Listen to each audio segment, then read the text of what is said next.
Hello, everyone, and welcome to the For You channel. Today, we have a very special guest with us. We have got Kyra with us. Hello, Kyra. How are you? Hiya, I'm good, thanks. How are you? I'm very well, thank you. Now, you are a bit of a superstar on our channel. Your videos get thousands of views, which is fantastic. I wish my videos got thousands of views. But for those who haven't met or seen any of your videos, very quickly, Kyra, just tell us a little bit about you. Who are you?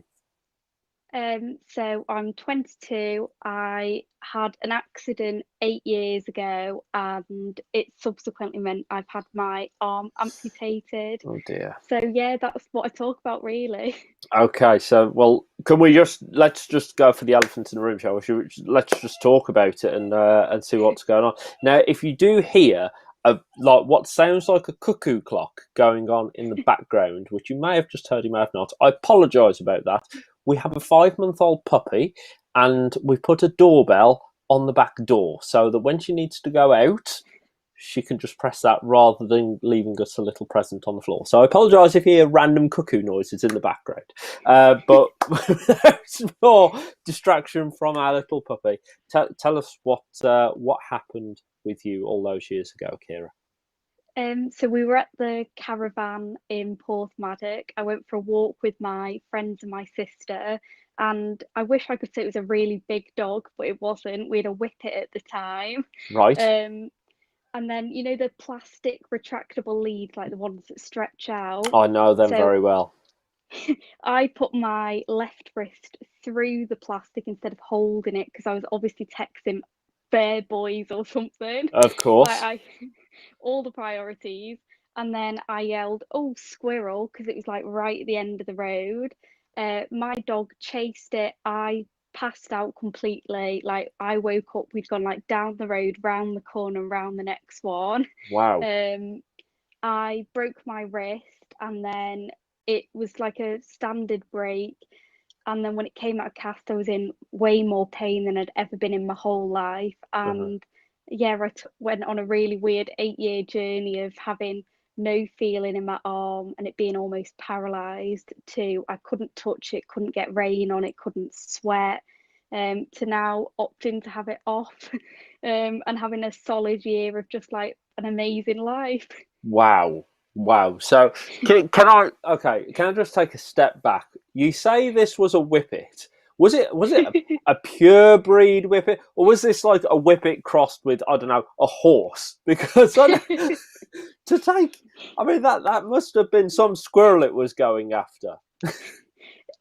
I every time I tell a story, everyone thinks I've got this huge big dog, and I was like, no, it was literally a whippet that was probably like just above my knee height. Wow. But I think it was because he was running so fast. Yeah, yeah. I couldn't. I was like running to try and keep up with him, and I had no chance. And I'm only like 5'4" anyway, so I'm not exactly a heavy person to drag, seemingly. Right. So that whippet was like, I don't know what that is behind me, like creating a bit of noise that's slowing me down, but that squirrel is all mine. Oh yeah, he had his eye on the prize. He was going for it. Wow. So that accident was 8 years ago, and the week just gone was the 8 year anniversary of the accident. Yeah, so that's quite weird. It feels like a lifetime ago. Like when I remember a lot of the day so vividly, Hmm. and I look at it and it's like, yeah, I can't believe that was me. Like I think I cried straight away, but I cried and everyone was like, "Oh, are you okay?" And I was like, "No, I've ripped my new joggers. They were like shredded, and I just bought them in Bangor the day before. I was absolutely gutted. I was ready to wear them to school, and that was then done." Oh my lord! So right at that moment in time, you were gutted about some tracksuit bottoms, and now we've got to the point where, well, you've lost half of your. Is it your left arm that you've lost? Yeah, it is. It looks weird on the camera because it's the other way Yeah, round. But yeah, it's my left arm, which is quite lucky because I am right-handed, so it worked out all right. yeah, yeah. And you said like that you went through a period of where you couldn't feel anything in your arm, and then it started being quite painful, and then you couldn't get it wet. So, at what point did you have your arm amputated? So I had 18 months where I couldn't feel it at all. And then I woke up one morning and for some reason I could feel my arm. They thought it was something to do with the brain reconnecting with the nervous system. Yeah. And then I tripped in school, put my arm out to catch myself, and I went to taekwondo that night, blocked a punch with the same arm, and it was like the worst pain to ever experienced in my life. Wow. Like you were passing out with the pains, throwing up, like awful. Yeah. So I Yeah. had that for 4 years. And then I had to wait till I was 21, sort of, to opt against medical advice to have it off. So Right. yeah, that was in the pain phase that I managed to persuade a surgeon to take it off. Right. Oh, that is unbelievable. So you had that. So I mean, you're 22 now. So you had it off what within the last 12 months. So you had what 6, 7 years of this excruciating pain. So yeah, it worked out around like just under 2 years of it being completely norm, about a year of it being normal, and then it was pretty much bang on 4 years of pain. And some people talk about how they have sort of like ghost sensations of a limb that isn't there, but it still almost feels like it is. Do you have that? Yeah, so I'm really lucky mine's not painful, but like it won't show on camera, but I can wiggle all my fingers still and I can move my wrist, and you can sometimes see like little movements where the residual like nerves and muscles move. Wow. Um which yeah, that freaks people out a lot. I don't think it's gonna pick up on camera like at all, but it does like you can't really see it. It does twitch as I move all the little We did fingers. see a little twitch there. We did see a little Yeah. twitch. So I can still move all them, and then it's weird because sometimes it feels like my arm's the same length as it was, or Yeah. sometimes it feels like my hand's right in here. Right. Um, but yeah, I can just about move all my fingers still and wiggle my wrist, but it's not painful. Okay. But sometimes it's like itchy, which is a bit annoying. There's nothing you can I do, bet but that is bizarre. So like I've got an itchy arm which isn't even attached to me. yeah, it's like that ultimate itch, or like sometimes it feels like my fingers are brushing past each other, which you sort of like look to see what it's doing, and then it's like, oh, it's not there. So I Wow. sometimes forget it's gone because I feel it constantly there. Sure. And how have you adapted? Because obviously, as humans, we use these a lot. How have you adapted to not having almost being imbalanced, if you like? How's life changed? Yeah, so the actual physical imbalance was really weird to begin with. When I was running and stuff straight after having my op, I would trip to one side because Mm, mm, it's all the weight off one side of your body, which was weird. mm, Like physically adapting was really easy for me. So for 4 years, it'd been so painful, I couldn't use it anyway. Like my fingers couldn't even touch each other, let alone pick something up. mm, mm. So I'd learned to do loads of things one-handed anyway. It was weird because I used to be ambidextrous, so I would play like tennis left-handed. I'd bowl left-handed. I could golf both. So that was weird, like getting used to doing everything right-handed. Mm. Um, but yeah, I think life's just so much easier doing things because I use like my stump quite a bit anyway. So like I can open makeup with it, like jars, which I Mm. couldn't do before because I couldn't touch it. So yeah, it's a lot easier now. I was quite impressed on the prep for this call. Obviously, the viewers didn't see this, but I was very impressed. We had a couple of audio issues, and you were putting your headphones in. I was very impressed how you used that arm to hold the little Oh, AirPods case. yeah. Yeah, you do, or you like, yeah, I do sort of like hold little bottles and stuff and you do it. A lot of my friends who've only got one arm, they'll like peel a tangerine with it or like a banana. They can do their laces using it or the hair. So it is interesting. Like people either learn to do it or they just raised to doing it. Yeah, So yeah, yeah. No, the reason why I ask about the imbalance of the body is I had a friend when I was back at school and college, and he he unfortunately was diagnosed with testicular cancer, but they spotted it very early on, and it was very easy to operate on. He had one of his testicles removed, but one of the questions that he, we still laugh about it now. He turned around to me and said, we were sat in the pub, and he said, "Tim, I'm going in for my operation in a couple of weeks, and they've asked me if I want a prosthetic testicle put in." And I was like, "Well, I don't know why you're asking me. I can't particularly guide you on this." He said, "But I don't know whether I should or not, because they did say that I could feel imbalanced." And after the operation, about a few months later, he said, "I opted for no, but I wish I'd said yes, because I do feel a bit imbalanced." Now, for a guy, that's only a small part of your body. Well, you say small part of your body. Read into that as you will. But for an arm, that's quite a chunky part of your body. I also want to zoom in a little bit on something you just said there. You said you're friends with one arm. Now, Yeah. obviously, I've just shared a little bit about my friendship group. I can't say that I have many friends with one arm. How have you come to have so many friends with one arm? Are they also people that have taken your whippet for a walk? No, thankfully, he hasn't ruined anyone else's arms.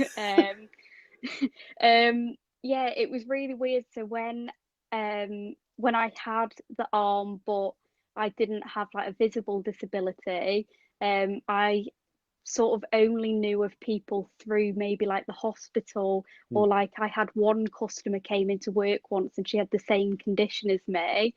Um, so it was very sort of like isolating. I only really knew me.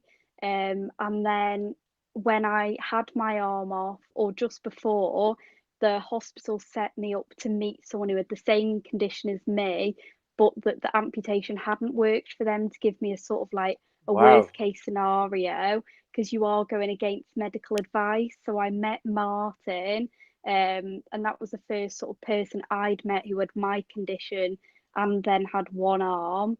Um, but then following that, as I've got into sort of disability sport, I've met four people now, all with missing arms from the exact same point I have, all on the left side. Oh wow, that's.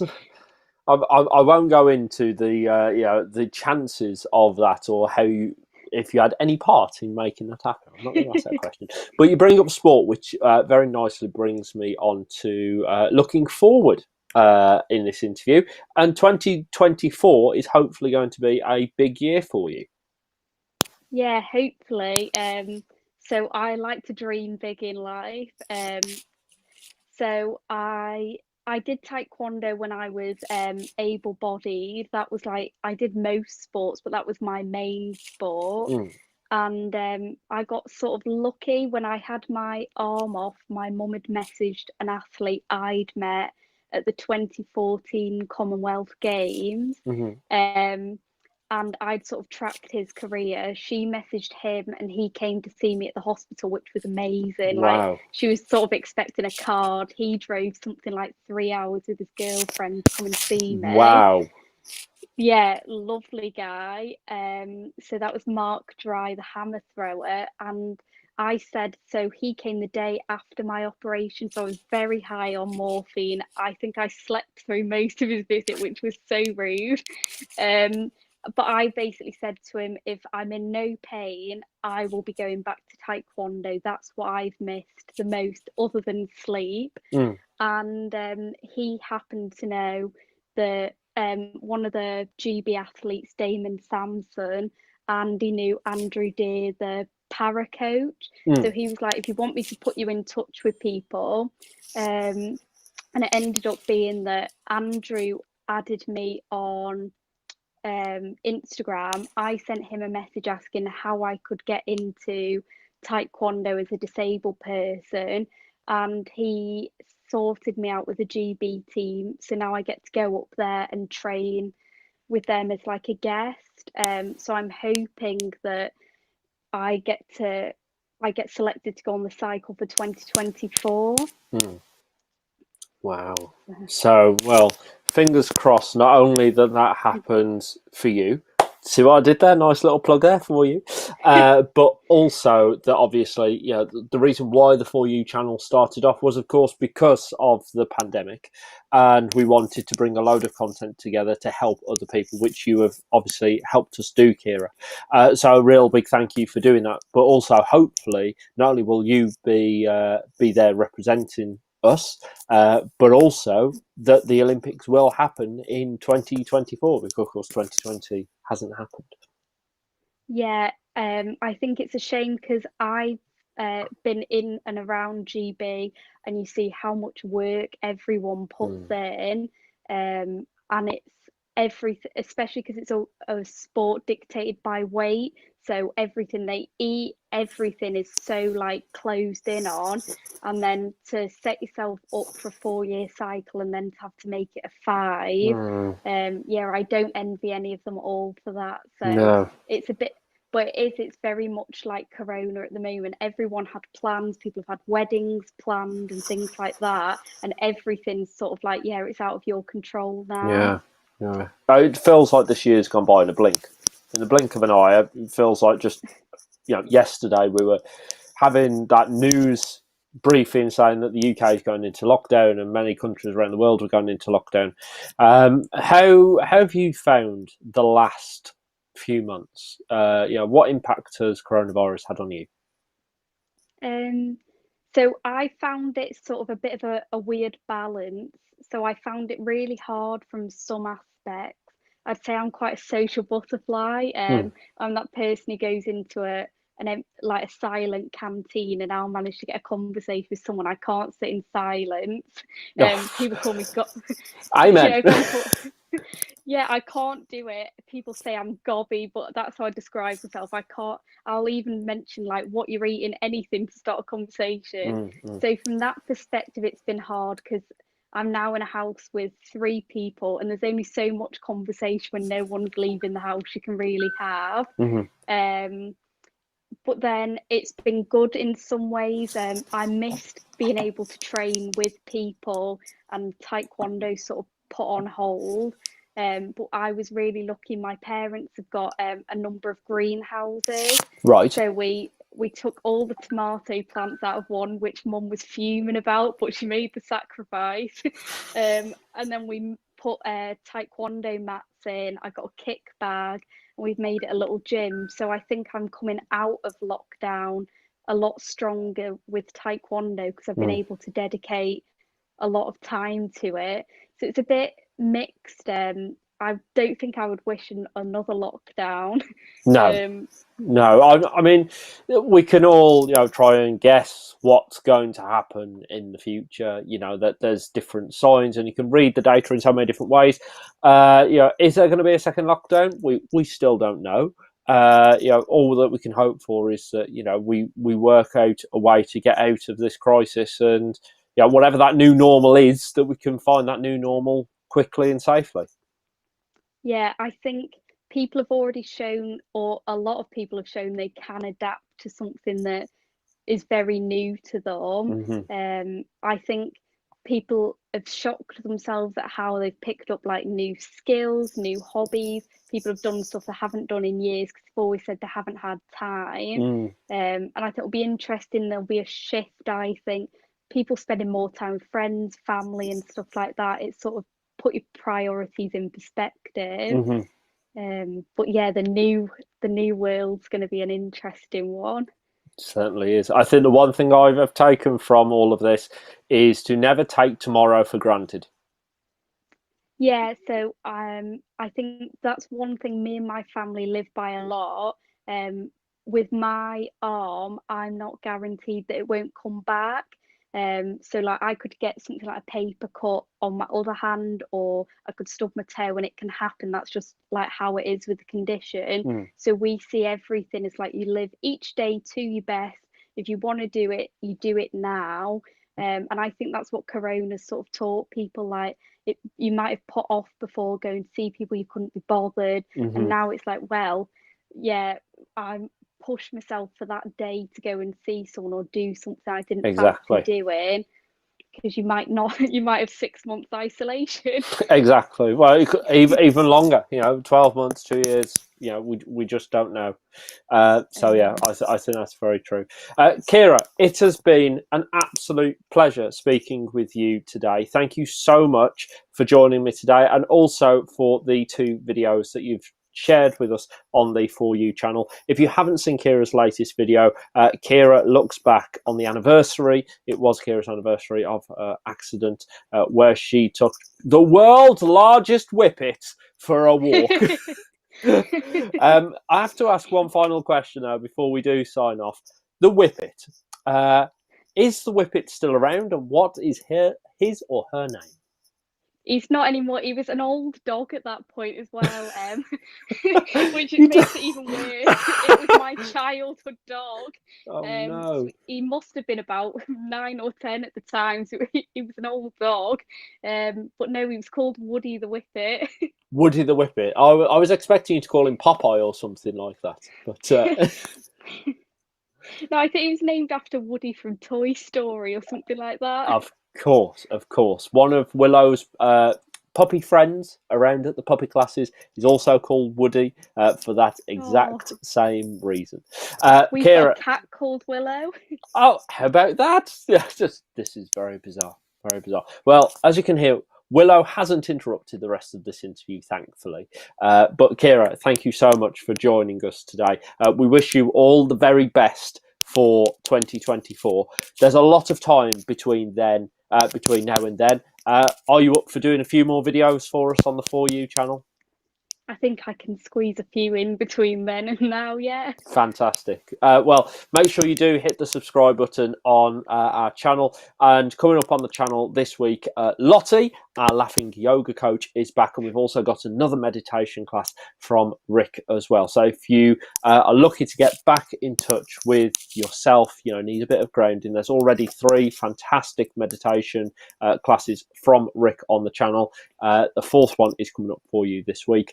It actually balances up quite well with Lottie. Lottie, very happy, jolly, happy person, as you would expect from a laughing yoga coach. And her sessions are brilliant, nice and short, only a couple of minutes long. And then you've got Rick to take you back down. And of course, do check out both of Kyra's videos, which are in the description below. But for now, as always, stay safe, and we will see you again soon. Thank you very much for watching. We'll see you soon.